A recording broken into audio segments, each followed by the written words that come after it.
My name is Dr. Lauren Alvarado. Most of you know me, but I am a chiropractor here at Restoring Life Chiropractic, and we're in South Arlington. And today we're doing a live Facebook event, so I hope you join me. Please like this event in the comments. You can add a comment so that I know you're on with me today. And also you can post your questions and everything, any comments below, and I'd be glad to answer those for you. So in my office, I get a lot of questions about all kinds of things. Mothers in my community like to know, hey, what do you use to support your family's health and wellness? And so one of the most popular things that I use is essential oils. So I love to share information about how essential oils are enhancing our life with people in my community. And it's become a really incredible resource to mothers and fathers and families in our community. So today we're answering two big questions about essential oils. Very basic. What are they and how do they work? So essential oils, it's a very simple yet can become complex conversation. But for today's purpose, we are just going to talk about the basics. So what are essential oils? Essential oils are derived from plants. They are in fact like the life force from a plant. So plants, just like us, have fluid in them that contain all of the things that it needs to survive. So for instance, for us, we have blood. We have all types of fluid in our body. And for plants, they have fluid as well. So what essential oils are is the distillation. This is my fake pretty plant. So not necessarily from this one, but distillation from the, to extract the fluid from the plants, okay? They can do it from the stem, from the leaf, any portion of the plant, depending on that type of plant. And what that does is it extracts the actual life force from the plant. To me, that is so fascinating. Now, the way that compares to herbs, with like dry herbs, you can crush and use dry herbs in all types of things, in teas, in recipes, everything. And that's a great resource as well. But with dry herbs, you contain all of the fiber and all of the physical material of the plant that's crushed up together. So it's not quite as potent as an essential oil.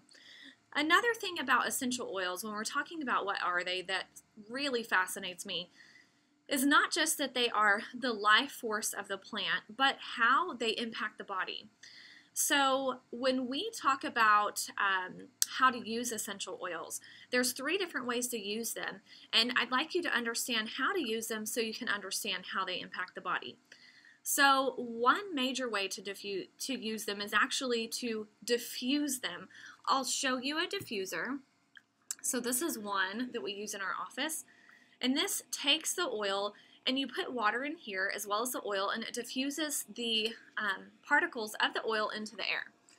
What I love about that is that you can affect neurology in such a great way with essential oils, as well as the respiratory system at the same time, and every system of the body, in fact. So when you diffuse an essential oil, excuse me, dismissing a notification on my phone. When you diffuse an essential oil into the air, you breathe it in through your nose, and it actually crosses the blood-brain barrier. So it can directly affect neurology. It can increase neurotransmitters. It can upregulate certain pathways in the brain that are responsible for all types of different things. And it actually can make it into your bloodstream when you use that oil topically. Topically is the next way to use an oil. So you can actually put an oil directly on your skin. Oils are fat soluble, which means that they can cross the barrier of the skin and the barrier of the cell. Your skin and cells are made up of a lipid bilayer that is actually the skin of it. And essential oils are made of fat. They are fat soluble, so they can cross that membrane. And so they can affect your body on a cellular level. That is amazing. So one of the awesome things about applying essential oils topically is that it actually enters your skin and can enter your bloodstream. When essential oils enter your bloodstream, they can have a great effect. So they can go to every single cell in the body and optimize your physiology in whatever way that oil is designed to do. We'll talk a little bit more about that in detail as well. So essential oils, they also have a frequency, which is another way that they work. So everything on the planet has a frequency. What frequency means is just the vibrational electrical energy of something. So you've heard of like an EKG that measures the electricity of your heart, or an EEG that measures the electricity of your brain. That's measuring frequency. Our food has a frequency. Our cell phone, our computer has a frequency. Everything in the world has a frequency, okay? Well, essential oils do too, and so do every other food. What's amazing about the frequency of essential oils is that it's higher than any fresh food you can have.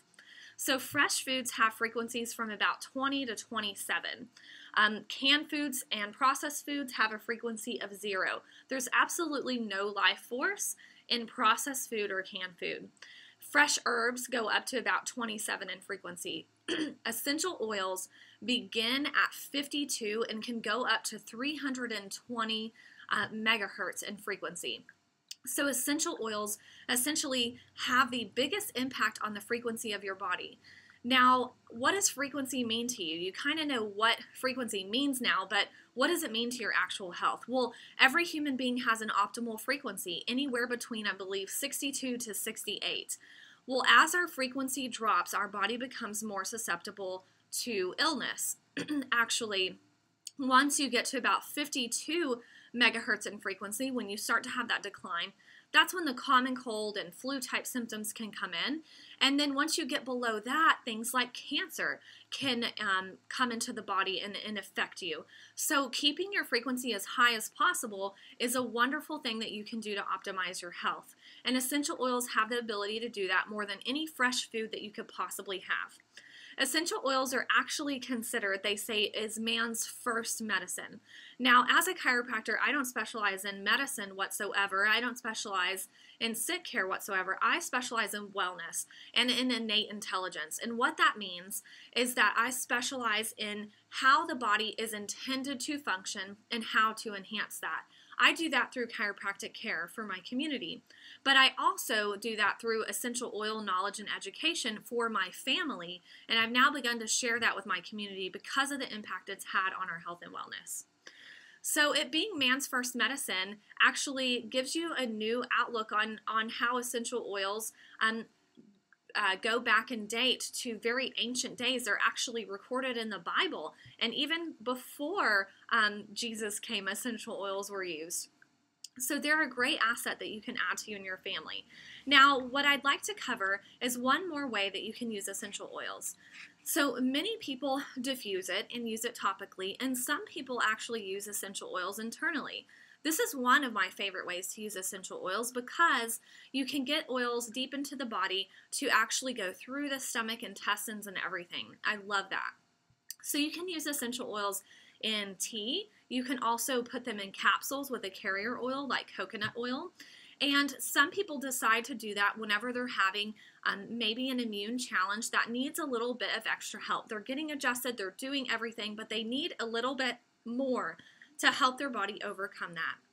So they use things like oregano or thieves or some type of immune boosting essential oil to help them, and they can use that internally. So that's another great option. Now, not every oil is intended to use internally, but many are, and they're labeled to tell you exactly how those can be used, and there's great resources out there that you can investigate and see which way you can use each essential oil. Now, I'd love to just share with you real quickly a few of the favorite oils that are used in the practice, and to show you the difference between a single oil blend or a single oil and a blend. So single oils are things that have one simple name. It's like the name of the plant. So for example, we'll look at lavender and lemon. So lavender and lemon, that's a plain Jane name, right? This is just lemon. That's it. This is just lavender. That's it. So these are single oils. Now, essential oils can always or also be used in a blend. One of the most common blends that's used in my community is thieves. So, and in my family, this oil is one of the most popular essential oil blends, and the reason is because its ability to be antiviral, antibacterial, a very multi-purpose blend. But this is not a name of just a plant, right? There's not a thief plant, and you may not know that, but you would find out when you're looking into things that this is not just a plant. This is a blend of plants used together. Now, one more important thing to cover about essential oils is that not all oils are made the same. They're not all equal. What is important about that is that some people will go and, they're interested in essential oils, so they jump out there and they decide to look on Amazon or get some while they're at their normal grocery store trip at Sprouts or Whole Foods. But what's super important to know about that is not every oil is created equal. So oils on the market that are just on the shelf, let's say Sprouts, Whole Foods, maybe your favorite vitamin shop, they are not regulated by the FDA, and they only have to be up to 3% of what they actually say is in the bottle. So something can be labeled as pure lavender, pure lemon, pure whatever, and it may in fact have pure lavender in it, but only 3% of that, and 97 or up to 97% of something completely different. Usually what that 97% consists of are things that extend the shelf life. So additives, preservatives, propylene glycol, things that are in antifreeze, things that are in your gasoline tank. So things that you would not want to put on your body. Number one, why? Because toxins stink, right? You don't want to add toxins to your body if you're trying to help your health.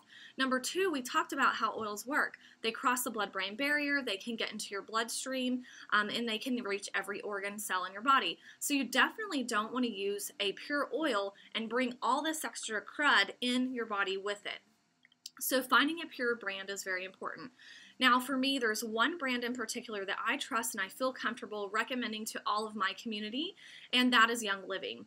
The reason why it's Young Living is because of their seed to seal promise, the fact that they have control of the plants that are used to make these essential oils from the seed until it is sealed in the bottle. That's a big deal to me. They actually own their own farms. They have incredible resources for my community, and it's one of the number one things that I absolutely love about Young Living. So, all oils are not created equal. They have incredible impact on human physiology, and they are something that you can add to your everyday life that just goes right along with you. It's not anything that's hard to incorporate, that you can use in the morning, throughout the day, even at night, to really enhance you and your family's immune response, emotional stability, all types of things essential oils can be used for. So I hope this video was very helpful to you, and I love chatting with you guys. If you have any comments, please comment below, and I'd love to answer any of your questions. Thank you so much for being a part of our community. I love you. Bye.